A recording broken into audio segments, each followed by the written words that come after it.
Hey, Aubrey, how are you doing today? How's it going? I'm great. How are you, Lindsay? Good. I'm excited to be back for another great week of All Ears English, but I'm curious about something. All right, let's hear it. So, do you tend to lose your train of thought often? Does this happen to you?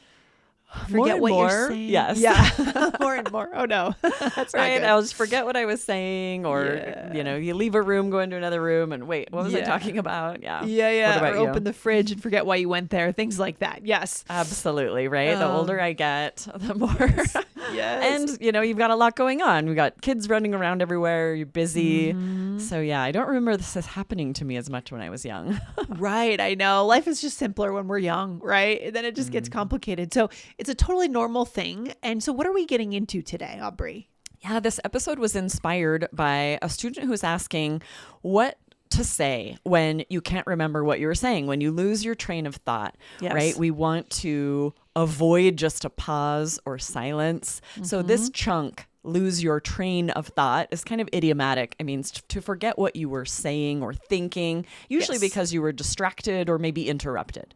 I love it. And the last couple of days, we've been doing some really human English episodes, very authentic English that we're highlighting here that I'm surprised we haven't taught yet, right? So it's coming out now. So guys, at the end of the episode, we'll give you another great episode to check out that would give you another just very real insight into real English, Aubrey. Yes, absolutely. Stay to the end so you don't miss that. Yeah. But the biggest pro tip right off the top here is it's really important that you say something right away that prompts whoever you were talking to share something that will jog your memory, right? What does that mean, jog your memory, Lindsay? That's an idiom too. Yeah, to get it going again, right? Like put it back in place, like get it back on track in a way. Yeah, exactly. To help you remember something. You're like, yeah. oh, that jogs my memory. That helps me remember. Yep. And I agree. Avoid the pause. We don't like, and this might be an American culture piece of advice, but we don't like pauses. We don't like silence in American culture. Exactly. So usually someone from the States will just say, one of the things we're going to teach today, we're going to teach 3 phrases that are perfect for you to say, and then to give the other person that in to just remind you what you were talking about. Yeah. So inevitably this is going to happen. It's a very human thing. I'm sure it happens to our listeners in their native languages. So today you're going to know exactly what to do in English because it doesn't have to be this big embarrassing moment where you break the connection, right? You could maintain the connection in this moment. Yes, exactly. And be sure to hit follow, guys. We have so many amazing episodes every week. If you're not following, you might miss some of them. So wherever you listen to podcasts, search All Ears English and be sure to hit follow. Exactly. All right, Aubrey, I think our listeners are ready for what the heck do we say when this happens? Inevitably, it will happen. What do we say? What are some things we so say? the first one, this is what I say most often, is just, what was I saying? So if I'm talking and I lose my train of thought, I'm talking to someone, whether I'm on the phone or talking to someone else, I'll just say, what was I saying? And almost always they're going to just say, oh, you were talking about your dog, right? Yes. And it'll help me remember what I was saying and I'll pick it right back up. Yeah, sometimes it helps. Sometimes I still can't remember what I was like. What about my dog? I can't remember what I was. Still can't remember. But this is what we say, right? And that's a good point. And I don't think we're covering that. So let's share what I say when that happens. If it doesn't help me immediately remember, I just say, oh, must not have been important. And then I just change the subject and we'll talk about something else. All right. So you're going to do that in the role play then? Perfect. No, because I'm going to say, like, you help me remember that. Sometimes that does happen. That we don't, that doesn't help us remember. Yes. And I'll use kind of a joke. You can be like, well, must not have been important then. And you'll just change, because you don't want it to have like a long pause or hesitation where you're trying to think of it and, just give me a minute, I'll think of it. No, right? That it'll breaks come up connection. later or not. Yeah, it'll come up later. We're moving on. You need to keep the momentum of the conversation going. That is the goal because, again, it's connection. So exactly. So we have a mini role play of how it could work if you do remember. Okay, right? Fun. Yeah, here we go. All right. Okay, we're friends here talking about weekend plans. I'll start us out. Okay. So I was thinking we could try that new Rooftop place downtown. They have live music on Saturdays. Oh, that sounds fun. Do they serve food too? Yes, small plates, I think. And wait, what was I saying? You were talking about the food at the Rooftop place. Small plates. Right. And they have tapas and amazing cocktails. We should totally check it out. All right. So that was a nice smooth loop there. You picked it back up and we just continued the conversation. And this is most often how it will happen, right? And I love it. This really is such a connection moment because some people might hesitate to say like, what was I saying? In case that's almost a test to see if the other person was listening. At least in the States, that's fine. It's not a big deal. If they're like, if they don't remember, then I also would be like, must not have been important. Yeah. And sometimes that happens too. I mean, even if someone's paying attention, both of you might actually forget. Right. You'd be like, wait, what was it? Because usually this most often happens because there's some kind of interruption or distraction. And then maybe a little time goes by. Maybe you're helping a child or a pet. And then by the time you're like, what was I talking about? You might both have forgotten. Or maybe there's a really loud fire engine that drives by and it forces you to stop talking entirely, right? A lot of things could happen. I love the delivery here, how natural it was. I said, did they serve food too? You said, yeah, small plates, I think. And wait, what was I saying? Right? So you start with wait, right? Wait, what was I saying? So that's really good. That's true, because it would be a little more abrupt if I'm like, yeah, small plates, pause. What was I saying? We do kind of usually have those little filler words to sort of transition into it. Really good stuff. And the way this is also a secondary thing for our listeners to learn, it is collaborative here because the way I responded with the answer wasn't small plates. I said small plates. I kind of said it in a question format, like as in, and you gave as much info as you could to get me back on track. You're like, oh, you were talking about the food at the rooftop place, small plates, right? It's true. You're trying to help me pick up the thread of the conversation. So you're going to give me as many details as you can. Yeah, it's really a collaboration. So we kind of need to flip our minds and think we're not on stage when we're in conversation. This is probably the takeaway coming early. We're not on stage when we're in a conversation. We're in collaboration. Aubrey, don't you think? Exactly. I agree. Absolutely. Right. Yeah. And because if you were on stage, you might just be staring blankly, trying to think of your next line. Luckily, when you're just having a conversation, that's not the case. You can work together to try and remember where you were. I always wonder if that happens to actors. I mean, nightmare scenario. You can't go to the audience and ask, what's my next line? You know? Right. Line. Nope. It probably does happen. Hopefully not very often. It does. All right. So that's not the only thing we could say though. What else could we say? There was other things. Yes. Your second option is to say, where was I? So we'll do another little role play here. You and I are coworkers here, and I'm telling you about something that happened at work. So I'll start us out. Ready? Okay. So anyway, I walked into the meeting late because the elevator stopped on every single floor. I finally get in, and guess what? My boss is already looking annoyed, and then, I just spilled my coffee. Oh, here's some napkins. Thank you. Oh, sorry about that. Where was I? You were saying your boss looked annoyed when you walked into the meeting?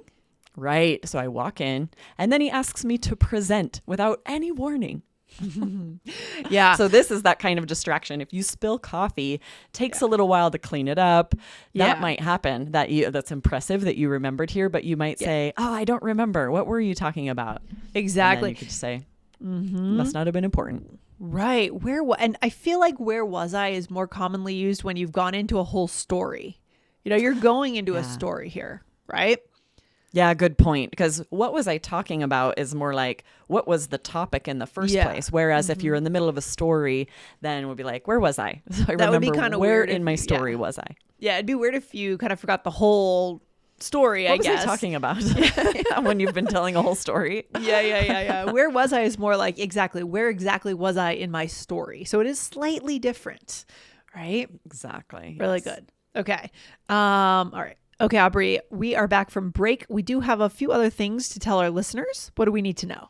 Yeah, so we want to share sort of like what we started talking about there. These do also highlight the importance of listening, right? You never know when someone will lose their train of thought and you'll need to remind them what they said last.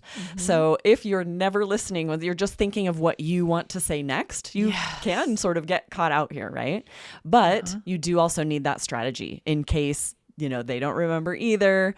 What you say or they say doesn't jog your memory. So we had the one example that I said, which was, it must not have been that important, but we have another one we can say. What else could we say, Lindsay? You could say, never mind, it'll come back to me, right? The one is kind of self-deprecating. Must not have been that important, whatever I was talking about. This is a little less self-deprecating. This is good. So in this role play, We are friends and we used to be roommates, maybe college roommates or something. Okay. Yes. All right. So I'll start us out. So I was telling you about how I ran into Mr. Lawson at the grocery store. He was our neighbor when we lived on Juniper. Do you remember him? Vaguely. Didn't he always wear that bow tie? Yes, that's him. Anyway, he started telling me about, I started thinking about those other neighbors we had when we lived there. Where was I? Something about... Oh, never mind. It'll come back to me. Can you believe it's been 15 years since we moved? Yeah, nice. So I obviously didn't remember either, right? I didn't really know. Either I wasn't listening or I just couldn't remember exactly what you were saying, right? Awkward. Yeah, and this is such a connection moment to give someone that out, to not, and I could think of all the things I could say. You'd be like, weren't you listening to me, Lindsay? Right. Why don't you remember what I was saying? Are you not interested in our conversation? Right? You could be really snippety. Are we even friends? Right. It's been 15 years, but should I question everything? Right, exactly. But instead, we save the other person, right? Yeah. If there was even a hesitant, I didn't even give you very long. You're like, oh, it was something about, and I'm just going to jump in with, oh, never mind. It'll come back to me. Yeah, I think this is really a hallmark of connection and communication. With our mirror neurons as human beings, we don't want that other person to feel that way, right? It's natural. We want to rescue them in a sense. So exactly. If we care about the connection, we don't want them to feel awkward. We don't want to emphasize that. We do want to rescue. We want to avoid those awkward pauses. And these phrases are perfect for what you can say when you lose your train of thought, and also what you can say if the other person doesn't remember. Yes, 100%. So, Aubrey, what is that other very human, real English episode that our listeners could check out that we just did over the weekend? Yes. Scroll up if you missed it. It was called Grammar Mistake or False Start.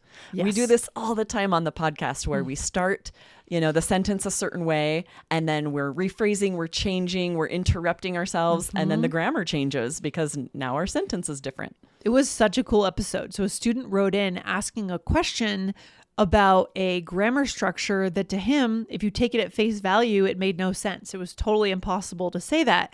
But when we looked at it, we realized that Michelle had just done a false start. It wasn't just like really bad grammar. Exactly. Right? It happens all the time. And when we're doing the transcripts, we usually try to have the 3 dots, the ellipsis, or maybe a dash to indicate that they interrupted themselves, changed what they were saying, and so the grammar would change. Yeah, guys, get the transcripts. Go to allearsenglish.com/subscribe to get them delivered by email, or get the app to make sure you get that live in real time as you are consuming the episode. You would read the transcripts there if you become a premium member.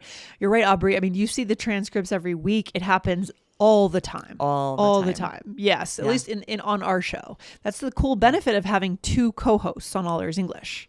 Right? Yeah, and it happens a lot. If a podcast is scripted, this is going to happen less. Yes. But if it's actually the way natives speak, unscripted, this happens constantly. Exactly. I love it. And guys, don't forget, we do publish episodes on Saturdays. So check out our Sassy Saturday episodes. Make sure you remember to tune into All Ears English when you are out walking your dog or whatever you're doing on Saturdays. Aubrey, what's our final takeaway for today? Yeah, I love this. It's such a connection skill, that key moment when you can save the connection by saving someone awkwardness, or if they lose their train of thought, right? Be listening so that you can bail them out. You can just quickly share what they were talking about and get them back on track. Yeah, and that's good. That just feels good for the heart, good for the mind, good for connection, for our relationships and things like that. Absolutely. So, all right. Good stuff today, Aubrey. We'll see you back here on the show very soon. All right. Awesome. See you next time. All right. Bye. Bye.